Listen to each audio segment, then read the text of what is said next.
Boa noite, pessoal! Boa noite, galera! Tudo bem? Sejam bem-vindos a mais um vídeo sensacional do canal Rock Hard, Stay Heavy, com o Gabriel, pessoa que vos fala, e o seu Adilson, seu grande Adilson, fã fanático, fã doente do Guns N' Roses, e fundador desse canal junto comigo. Fala aí, Adilson, como é que estão as coisas?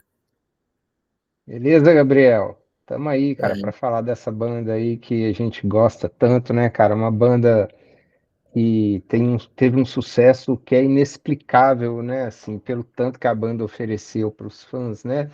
E é justamente o motivo do nosso tema de hoje, né? Por que que a banda, com tão poucos álbuns lançados, né, com uma carreira, com uma vida útil tão curta, conseguiu ter um sucesso tão duradouro e está conquistando fãs até hoje?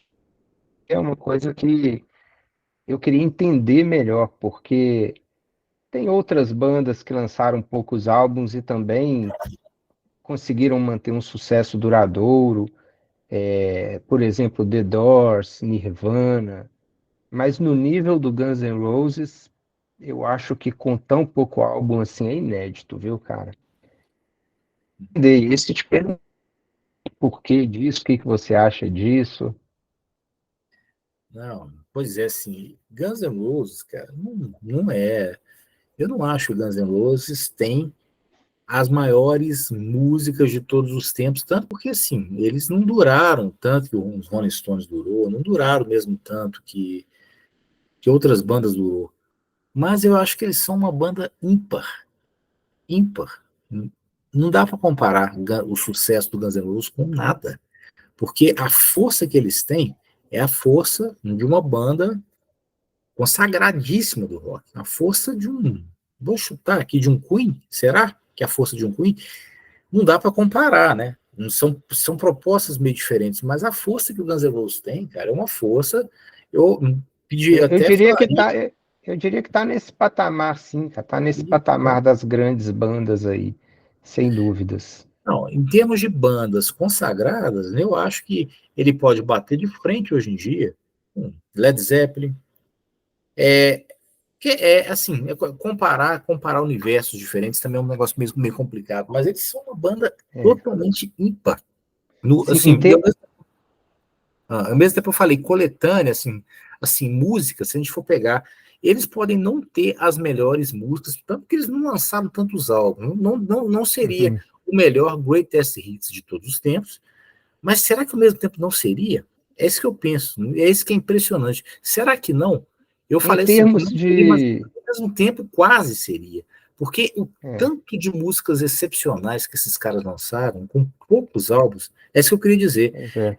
Um Uhum, greatest hits do Guns N' Roses, até os Illusion, é um excelente álbum. É um excelente álbum. Você fala, não é possível que uhum, esses caras gravaram só esses discos. uhum. É uma banda Pois é. que É uma banda que a começar pela sonoridade, a começar pelas músicas que eles lançaram. É, acho que essas músicas deram muito fôlego para eles conversarem até hoje com o coração das pessoas, inclusive o nosso aqui, coração de várias pessoas, gerações que talvez mal eram nascidas quando eles lançaram os Illusion, são fanáticas pelo Guns N' Roses. Então, assim, a música deles, eu acho que, como eu comentei com você há um tempo atrás, eu acho que os Use Illusion, eles estão à frente, meio que à frente do tempo deles, assim, foram álbuns que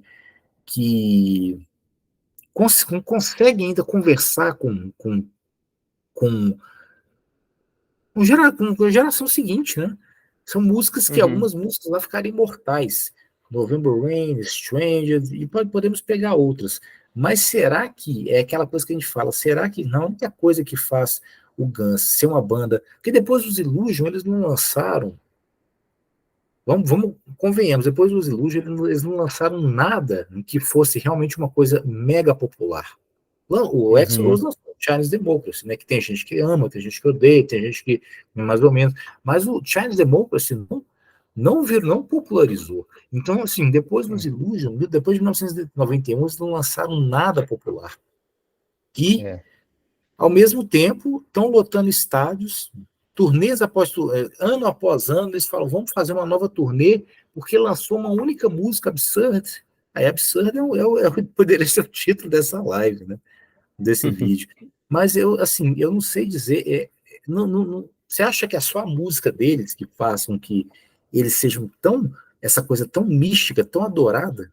Você acha que só a Não, música, aquelas músicas têm o poder todo de levar eles para serem serem a banda mais falada de hoje? Talvez eles, eu acho que eles são ainda uma das bandas mais faladas de hoje. sim, Tanto sim, quanto eu o acho John. que eu acho que o Guns hoje, assim, em termos de tamanho, né?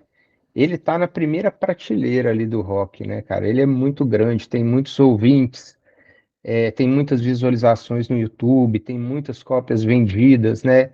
Tá no mesmo patamar, sim, das maiores bandas aí que você possa pensar, Queen, Led Zeppelin, Rolling Stones, em termos de tamanho, mas em termos, vamos deixar bem claro que em termos de influência, de importância, não.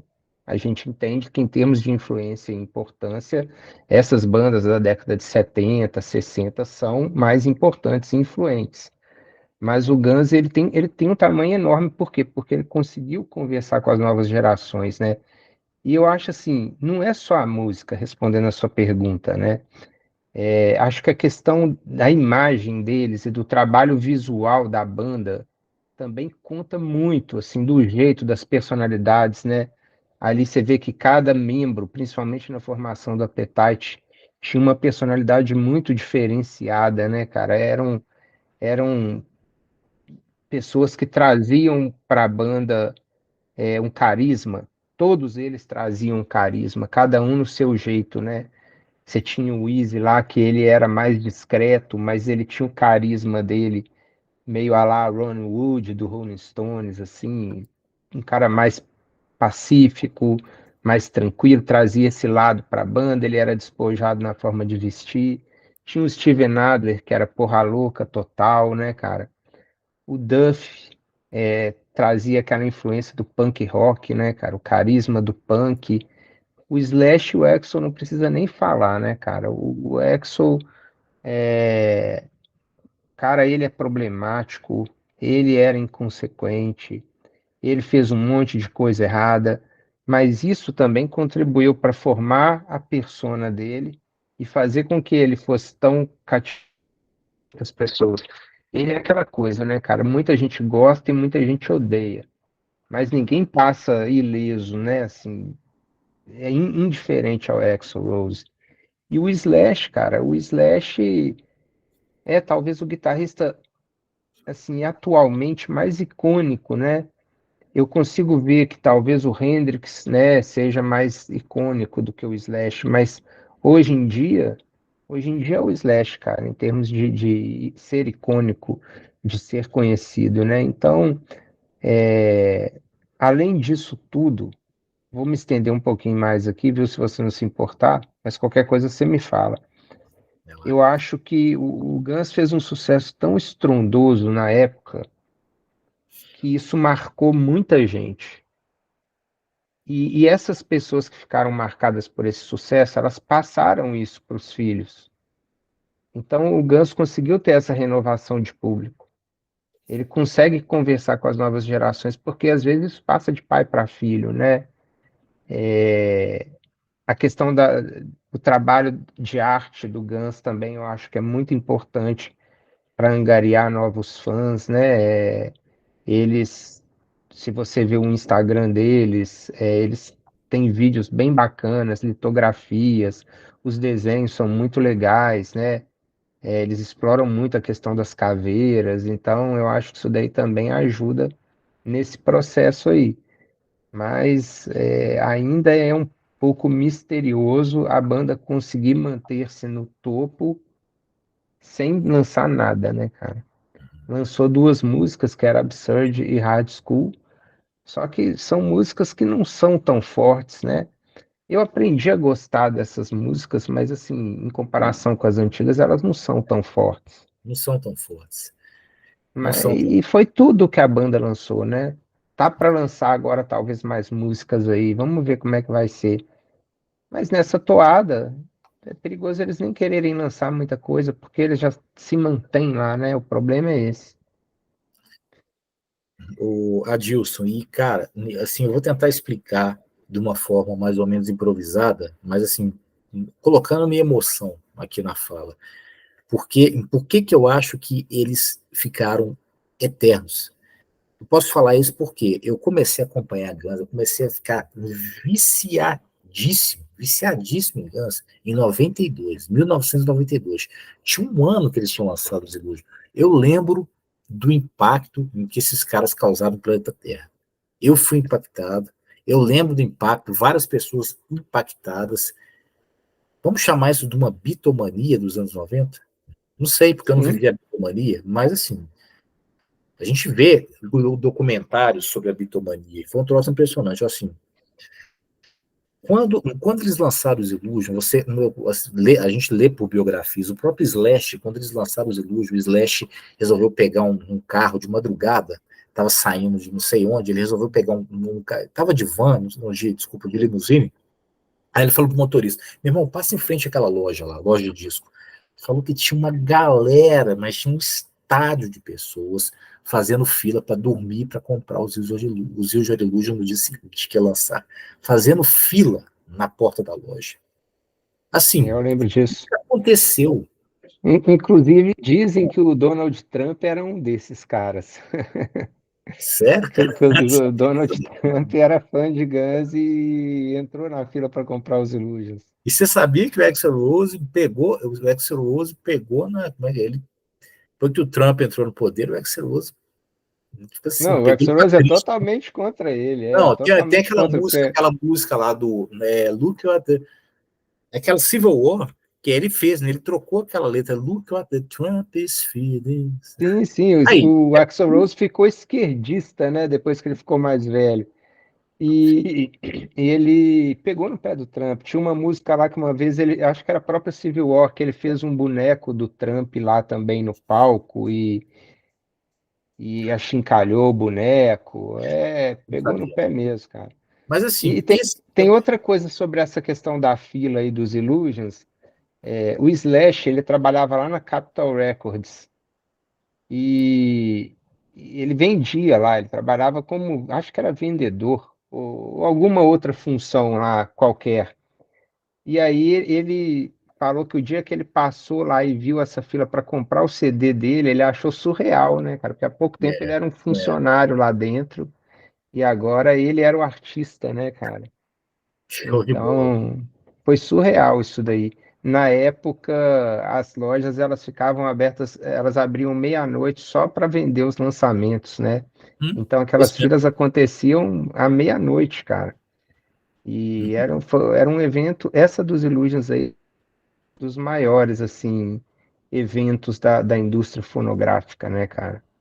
Não, e assim, eu falei isso para mostrar assim, o impacto que eles tinham na época. E assim, o que que eu acho que são algumas coisas que assim, eu acompanhava a banda, né?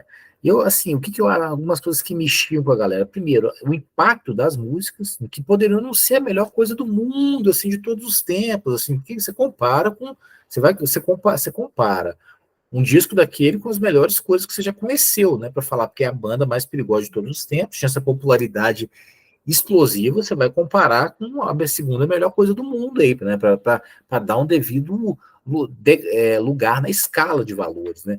Mas assim, talvez nem era a melhor coisa do mundo, nem precisa ser, gente, mas a questão é assim, eu acho que era polêmico, o X-Rose, aquela questão, primeiro as polêmicas que esse cara gerava, que eu acho que assim, as polêmicas, as coisas que ele fazia, e depois da omissão dele, do fato dele, eu acho que o X-Rose, de alguma maneira, ele sabe brincar, ele sabe orquestrar a atenção dos fãs, a atenção da mídia, de todo mundo com maestria, como um maestro. De Uhum, alguma maneira, eu nunca vi ninguém falando isso. Hein? De alguma maneira, ele é um maestro para reger, para conseguir reger e deixar lá em cima a atenção e o suspense de todos os fãs do planeta e de toda a mídia pela banda. Eu acho que isso, uhum. assim, essa questão de eternizar o som do Guns N' Roses não é só por causa disso que eu estou falando, mas eu acho que isso aí é um ingrediente fundamental.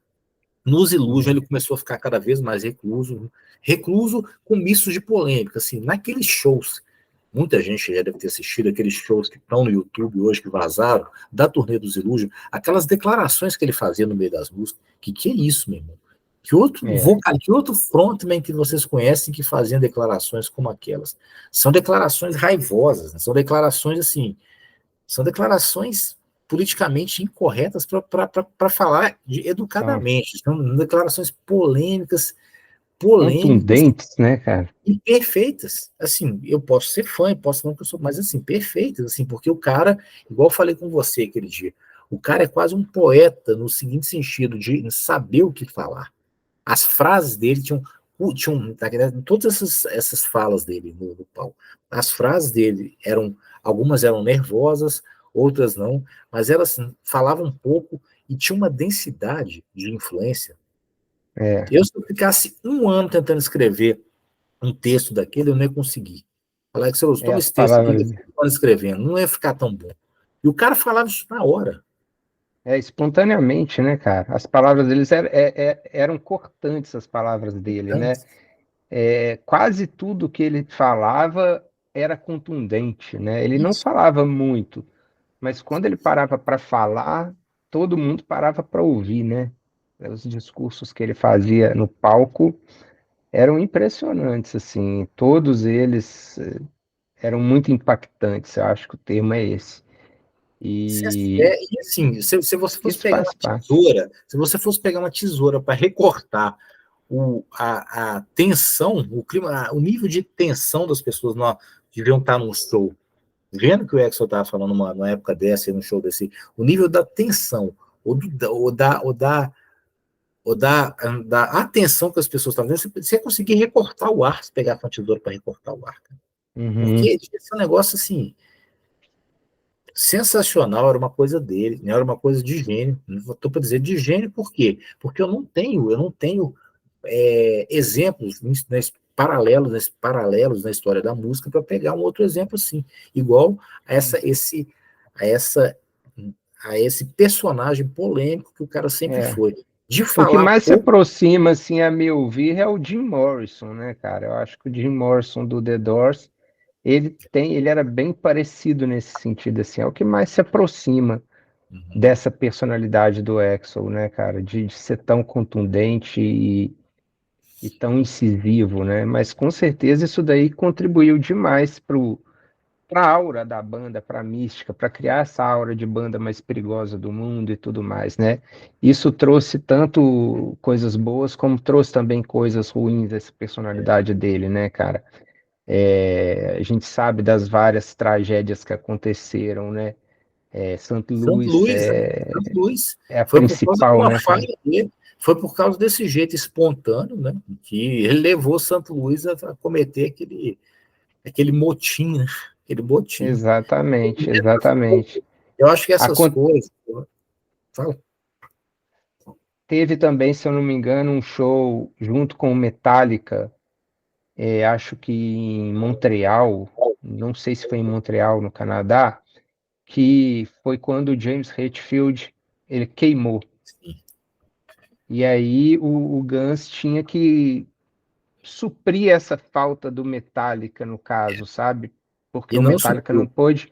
não pôde oferecer o show da forma E como eles não deveria fizeram ter nada. sido.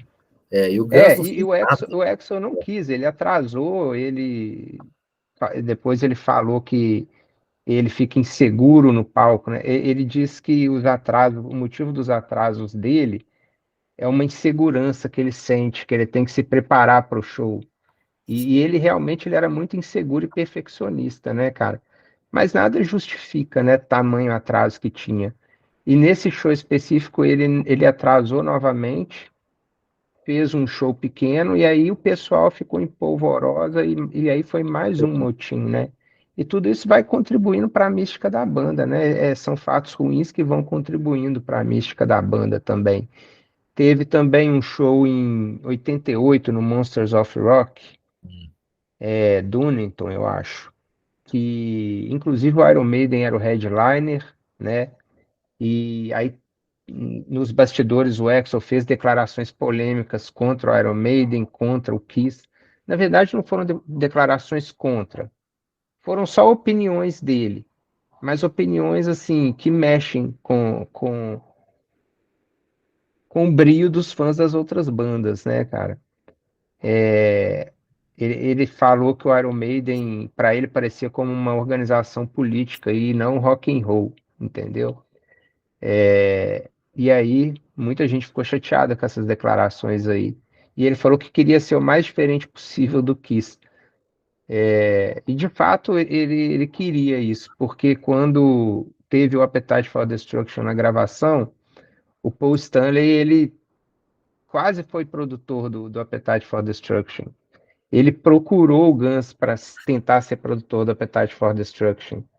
Só que ele queria mexer no Appetite for Destruction, deixar o Appetite mais palatável, né? Falou que o refrão de uma música lá tinha que ficar de outro jeito, mais parecido com o Bon Jovi. E aí os caras, não queremos nunca mais esse cara perto do Guns, né? Ninguém E conseguia graças produzir aquele álbum, né? Ninguém tinha coragem de lidar com a banda para produzir aquele álbum. E os caras são fãs do Kiss, né? Assim, o Steven Adler, principalmente, ele é muito fã do Kiss. E o Kiss produziu coisas fantásticas. Mas na época do Appetite, o Kiss estava numa fase mais do hard rock comercial, né? E era a época do hard rock comercial. Então o Paul Stanley quis trazer isso para Appetite for Destruction e, né, felizmente eles não aceitaram, porque senão o Appetite ia ter sido uma coisa muito diferente do que de fato foi. Mas voltando à questão do Monsters of Rock de Donington, o que eu realmente queria falar é que a gente estava falando desses motins, dessas tragédias, né? No show do Guns lá, o Guns estava tão no ápice ali do sucesso que a plateia ficou tão empolvorosa na hora do show do Guns que teve duas pessoas lá que faleceram pisoteadas, entendeu? Então, são esses fatos negativos, né, que vão contribuindo também para essa aura, né, da banda, né, que não é nada bacana, né, mas que de fato ajuda nessa questão de fazer o nome ir se tornando cada vez mais famoso, né, cara? Verdade, Adilson, verdade. Você ia falar mais alguma coisa? Não, por enquanto não. Se você quiser, Enquanto você tá falando, eu comecei a pensar, e você me deu mais assim, até mais ideias, assim, tentando sumarizar. O que eu acho que faz, no que faz, alguns elementos essenciais que eu acho que faz com que o Guns seja tem uma força ímpar até os dias de hoje, mesmo depois do último álbum realmente popular deles ter sido de 1991. A maior, acho que é essa das polêmicas, né? Mas tem outro também, cara, que eu acho que isso me atingiu, sabe? Se você pega, hoje no YouTube tem isso, é de fácil acesso. Se você pega qualquer vídeo, vários dos vídeos assim, de shows que esses caras fizeram no início da carreira deles, olha, 1988, aquele Live at Hits, né, de 98, o nível de química que vai esses ver caras. Hits de 88, né? Tem o de 91 e tem o de Sim, 88. mas eu tô começando pelo de 88 porque ele tinha sido lançado há muito tempo, né? O de 91, graças. Esse daí é o famoso da MTV, né? Que foi É, gravado para ser veiculado na MTV. Esse é fantástico. não, você vê o nível de química, química que esses caras tinham naquela noite. E não era naquela noite específica, não. Eu acho que praticamente qualquer vídeo que você consegue pegar de show deles, gravados em 87, 88, 89, Tem 90, o nem sei Hits se. de 87 também. Agora que eu lembrei aqui. Em Nem 87 sabia, eles tocaram no Hits também, nem em Nova sabia. York. Depois eu É, quero ver, eu vou procurar. Mas assim, em 91, no Rock in eu tenho até Rio, o bootleg dele. eu vou procurar. Mas assim, a força deles no Rock in Rio, naquela segunda noite do Rock in Rio, que eles elegem como a melhor performance da carreira deles até então, no Hits 88, assim, aquela força que aquela banda levava ao vivo, eu não, É. eu acho que era uma coisa única. Porque primeiro era o Axl Rose dançando com a performance, a presença de palco do cara, a presença de palco do Axl Rose é uma coisa assim que eu acho que não tem igual. O domínio que esse cara tinha de palco, ainda tem, mas assim, principalmente quando o cara era jovem, a presença de palco, aquelas danças que ele fazia, vamos chamar de coreografia, eu acho que aquilo era genial. Você vê assim, o nível artístico de inspiração desse cara, esse cara era foda, né? Eu acho que ele chegou com uma força, tipo assim, Elvis Presley, um novo Elvis Presley nos anos 90, ou sabe assim, era uma coisa muito forte, era uma potência muito forte, assim, as performances, e o cara ficava assim, dançando, balançando a cabeça, e assim, ele cantava com a voz e com o corpo, né, com a dança. Era uma coisa assim que você não conseguia nem piscar. Era a essência, aquilo era a essência do rock and roll. Do rock and roll de garagem, rock and roll sujo, sabe? Aquele rock and roll assim, explícito. Era a essência daquilo. Depois, nos Illusion, eles começaram a ficar mais arrumados. Mas antes disso, era a essência do rock and roll, assim. E o Slash tocando do lado, todo mundo, o Steven Adler na bateria, aquele sorriso dele, então, assim, aquela energia, o hard rock, assim, olha, eu nunca vi uma banda sendo tão genuinamente tão hard rock, tão honesta, igual esses caras eram no palco. Eu já vi várias bandas tecnicamente excelentes, que gravaram coisas excelentes, que tiveram composições excelentes, mas ao vivo eles não eram essa entidade.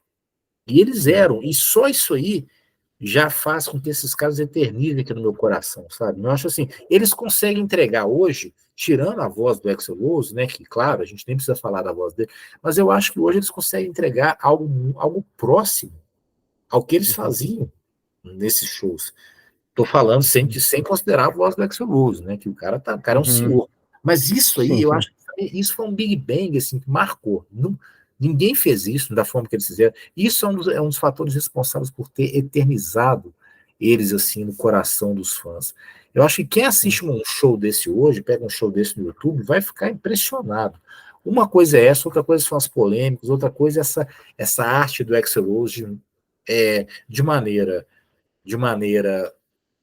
pensada ou não pensada, ele consegue despertar um fascínio, uma mística por esse quadro psiquiátrico dele, né, de ser bipolar também. Eu acho que isso faz com que isso gera uma mística de ouro, uma mística de diamante em torno da banda. Essa Sim, questão do sim. quadro bipolar dele, que ele fala que vai lançar um álbum, depois o Chinese Democracy vai virar uma trilogia, depois o Sebastian Bach fala que da música The General, fala que aquilo é uma Stranger parte 2. Então isso tudo vai gerando uma mística na banda, né? As pessoas falando pelo álbum, o álbum tem não sei quantas músicas, depois nada disso é lançado. Aí depois o cara vai e volta com uma banda nova no Rock in Rio, no Rock in Rio 3, né, no Rock in Rio de 2001, volta com uma banda nova, ainda consegue reerguer aquilo. Aí depois, aí começa aquelas Ele com polêmicas. aquela banda conseguir fazer o sucesso que fez naquele show, né, cara? Lotou o Rock in Rio com aquela banda montada, né, cara? É, Assim, escolhida a dedo por ele, é, né, cara? E conseguiu manter aquele sucesso, né? Você está falando dessas declarações polêmicas dele conseguir se manter em evidência. Eu lembro até de uma entrevista que o Bon Jovi deu, né, falando há pouco tempo atrás, uns anos atrás, reclamando que o Guns estava não sei quantos anos sem lançar um álbum, e ele lançando álbuns atrás de álbuns, e a mídia dava mais atenção para o Exo do que para ele, entendeu? Por quê, né, cara? Qual que é a explicação disso, entendeu? Essas menos questões é todas que a gente mais. sumarizou aí. Inclusive o Menos é Bon mais. Jovi, né, voltando a falar daquelas declarações polêmicas do Axl em shows, né, que são sempre muito contundentes. Uma vez o Bon Jovi falou dele e ele no palco falou que o Bon Jovi poderia suck my, Sei. eu nem não vou pronunciar aqui porque, né, é um palavrão, mas O YouTube não vai deixar mais subir, não. falou em pleno show, né? Bon Jovi can suck my. Enfim, tudo isso daí foi criando essa mística, né, em cima da banda. É uma coisa impressionante mesmo, cara. É deixar claro, né, que tudo isso é nossa opinião, né, que podem ter ouvintes que podem achar outras bandas tendo melhor presença de palco, tendo mais carisma, né? Essa é só uma mera questão de opinião. Eu também, igual o Guns foi nessa época de 87, 88, tão genuinamente rock and roll, das ruas mesmo, eu não lembro de ter visto, assim, pelo menos não no mainstream. Pode até ser que lá no underground, né, tenha, mas que tenha atingido o mainstream dessa forma, eu não me recordo, cara. Verdade, assim, Basicamente é isso. assim, na sua fala eu também vou lembrando de mais coisa. Basicamente, o Guns N' Roses foi a banda número um em vários sentidos. Não em como eu falei, menos é mais. Eu acho que no caso do Guns N' Roses, de alguma maneira, menos é mais. Se eles tivessem lançado álbuns atrás de álbuns, 10 álbuns com Slash aí depois, né, que eles voltaram, eu acho que no fundo, os fãs, eu como fã, eu fico sempre esperando ver o Exo lançar um outro álbum com o Slash que seja algo grandioso, próximo aos Illusion. E essa expectativa, porque assim, É, era uma química única, né? Essa expectativa, o fato deles nunca entregarem ela, acho que isso gera uma certa, né, vontade, uma espera. Agora, eles foram, eu acho uhum. que outra coisa que faz com que eles sejam fortes até hoje, que eles foram bandas número um em vários sentidos. Primeiro, a única banda que eu conheço cujo álbum de estreia foi aquele terremoto que foi Appetite for Destruction, uma banda que nunca tinha É, ensaiado é. nada praticamente. O Lança, Appetite for Destruction é o álbum de estreia mais vendido da história da música. Não sim, é da história do rock, é da história da música. Se contar o mundo todo, né? Porque lá nos Estados Unidos parece que tem uma outra banda que faz sucesso lá, que lançou um álbum de estreia que vendeu mais nos Estados Unidos. Mas no mundo, o Appetite for Destruction é o álbum de estreia mais vendido da história da música, cara.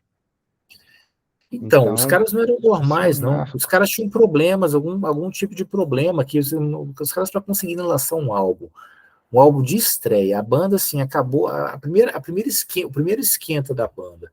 Ser um álbum daqueles, os caras não podem ser normais, não. Eles têm que entrar para a história. E Aquilo ali foi foi. um momento de inspiração absoluta, né? O Appetite for Destruction foi uma coisa impressionante, assim, quanta inspiração, né? Quanta música reunida, foda, como que o álbum se sustenta do princípio ao fim, como a ordem das músicas é cativante, cara. O Appetite for Destruction foi um. Os astros se alinharam, né, para que esse É, álbum saísse, assim.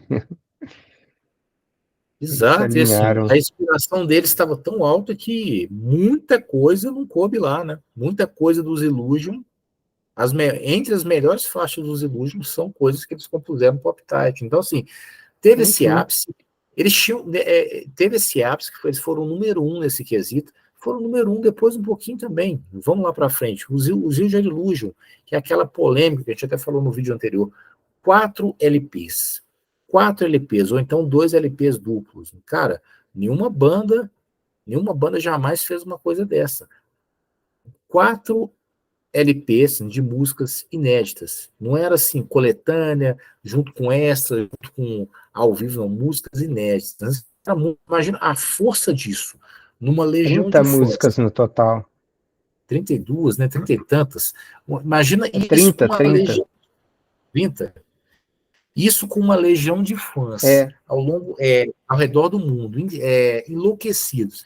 E eles lançaram uma coisa dessa, isso é uma coisa assim que marca, é para marcar, é para virar um marco na história, né? Então acho que isso aí também é uma das coisas que ajudou, talvez com que eles perpetuassem assim na cultura popular e em tudo mais. E outra coisa, o Axl sozinho depois entrou numa nova mística, né? Talvez esse quadro dele assim de bipolaridade que talvez piorou, não sei o que é, não vou explicar, mas assim, ele bateu um outro recorde, que foi o tal do Chinese Democracy, né? Seu álbum mais caro da história, mais aguardado da história, mais sim. demorado da história. Então, assim, Uhum. isso não Se é eu não só me a engano, música deles, não é só a música deles que entrega tanta fama para eles. Essas coisas também dão fama pro com cara. certeza. sem subestimar as músicas que são realmente excepcionais também, mas é toda essa mística, né, de carisma, de polêmicas, de confusões. Stranged, se eu não me engano, é o clipe mais caro da história, o de Stranged. É mesmo, não sabia disso não. Sim, sim. O Chinese Democracy é o álbum mais caro, um dos mais caros que já foram produzidos na história também. Eu acho que ele chegou a ser o mais caro do mundo em alguma época. Teve aquela questão do período de reclusão do Axl, dentro desse contexto da doença bipolar dele, né? Ele passou por um período depressivo longo, de quase 8 anos, né? E todo mundo queria saber notícia dele, É, e ninguém sabia o que estava acontecendo com ele. Aí, de repente, ele apareceu muito diferente do que ele era, né? Então, tudo isso daí foi contribuindo para essa mística. Desde quando os Guns N' Roses lançaram os Use Your Illusion, os fãs da banda passaram a viver de ilusão, literalmente. Parece que era até uma mensagem para eles: use sua ilusão, porque a partir daqui vai ser só ilusão, né? Não vai ter mais nada real. Enfim, teve, genial, né? Teve o Chinese genial. Democracy. É, Aham. E teve o você Chinese sabe por que Democracy, surgiu né, esse, cara? você sabe por que surgiu esse título, Chinese Democracy? Pelo que eu li numa biografia, sabe por que eles deram esse nome? Pelo menos a biografia fala isso, né? Porque, assim, o Axl Rose, depois que ele fez o Slash, o Duff, assinar aquele documento, né, de que a banda pertencia ao Axl Rose, né, eles começaram a Uhum, ver que só ele que mandava, né, que aquilo não era um documento uhum. só, não. Era só ele que mandava, só ele que aceitava o que ia É entrar. uma Tanto que ele democracia mandou. chinesa, que na verdade é uma Exato, ditadura, né, cara? exato. Aí ele mesmo fez Uhum, essa brincadeira. Ele falou: olha, isso uhum, aqui. Ele compôs o título da música, o título do álbum, justamente para fazer o jeito dele, né? Aquele jeito cômico dele, né? De ser cômico, humor negro, que faz ele ser genial. Ele falou, cara, isso aqui é uma uhum. democracia chinesa, essa É, banda aqui. exatamente. É bacana essa história aí. Agora, justiça seja feita ao Chinese, assim, não é um disco que eu sou muito fã. Eu também não acho ele ruim, eu acho um bom disco. Eu acho que se ele tivesse saído como um disco da carreira solo do Axl, ele ia ser muito bem recebido, né? O que atrapalhou ele foi as comparações com os lançamentos anteriores. Mas, justiça seja feita, o Chinese também angariou muito fã pro Guns N' Roses. Tem muito pessoal mais jovem que começou a gostar de Guns por causa do Chinese Democracy. Claro que veio das histórias que os pais contavam, né, e tudo mais, e eles criaram a curiosidade de conhecer o lançamento do Chinese. E acabou que eles gostaram do Chinese também. Então tem uma boa parte dos fãs de Guns novos, mais novos, que se deve ao Chinese Democracy. Então eu diria que o Chinese Democracy também é um fator para ter perpetuado a banda. Eu acho que se não tivesse existido o Chinese Democracy, a banda talvez estaria um pouquinho menor hoje em dia, sabe? O Exo conseguiu manter a banda um pouco em evidência minimamente, né? Aquela história de usar a ilusão, que não teve mais nada real, abra exceção para o Chinese Democracy, mas ela continua sendo verdadeira para a formação original ou para a formação clássica, né? Porque desde 1993, quando saiu o Spaghetti Incident, nós não tivemos mais nada real da formação clássica. Tivemos do New Guns, né? Que foi o Chinese Democracy. Então, basicamente, é tudo É, isso aí, Gabriel. então, é tudo isso aí. A gente tentou criar uma tese de doutorado, uma tese de mestrado para tentar defender o fenômeno por trás do sucesso desses caras. E você viu, Valdir, que nós demoramos, a gente está falando há quase uma hora aqui, e a gente Uhum, não conseguiu chegar para resumir isso aqui em uma ou duas frases. A gente citou é, várias teorias para tentar entender por que, que esses caras conseguem fazer tanto sucesso, e assim, a gente bebe da fonte, não é? Porque se a uhum, gente fosse examinar uma banda que a gente não gosta, ficaria mais difícil. Mas a gente, uhum, nós somos vítimas desse. Nós também somos fãs, né? Então a gente uhum, tentou assim, explicar quais são todos os fatores que fazem com que esses caras consigam fazer todo esse sucesso. Eu citaria só mais um. Eu acho que quando eles começaram a perder o fôlego, talvez estavam começando a perder o fôlego com essa banda nova do Axl Rose, veio a formação mais inusitada da história do planeta. Foi a volta do Slash. Lembra E o aquela fala que ele reencontro falou? mais inusitado, né, cara? Porque Mais ninguém informação, esperava mais. o reencontro, aquela fala dele que ficou clássica, que ele foi entrar num carro, aí a imprensa estava lá, e o Slash, como é que você vai tocar com ele? Not in this life. Not in this Virou isso, life, tá? virou isso. Pois é, até isso daí contribui, né, cara? Contribui. Ninguém esperava que um dia eles iriam se reunir, né, cara? E de repente eles se reuniram. É brincadeira, cara. Se eu tivesse que resumir em algumas palavras-chave, né, sumarizar o porquê do sucesso duradouro com tão pouco, cara, eu citaria, por exemplo, carisma, eu É, acho essencial, personalidade, genuinidade, porque eu acho que é uma banda muito genuína, né, que surgiu de uma forma muito genuína, mistério. Eu acho é, que mistério sintetiza bem também o porquê do Guns despertar tanto interesse, né? Polêmica, polêmicas, né? E qualidade também. Eu sumarizaria nesses fatores aí, se tivesse que fazer uma tentativa mínima de dizer porquê, né? Responder a pergunta que foi tema do programa de hoje. verdade, Adilson, você sumarizou melhor que eu. Eu falaria só outra química. Química do Slash com Axl Rose. Eu acho que Ah, sim, ótimo. eu acho que isso é uma atomicidade na história do rock, que eu acho que um não consegue lançar coisas espetaculares sem o outro. Isso, É o Slash verdade. lançou muita coisa boa, mas, cara, o próprio Slash fala 1000 vezes na biografia dele, bicho, o Axl Rose me inspirava a tocar guitarra, assim. Essa Foi a química música, aí. foi o piano da música Stranger que inspirou aquela guitarra do Slash. Falei, cara, essa guitarra surgiu quando eu ouvi o piano do Axl Rose. Sim. Então, Um sim, potencializava o talento do outro, né, cara? É igual o Lennon e McCartney, né? isso, Um, um potencializava o talento do outro, né? Eles dependiam um do outro para serem melhores.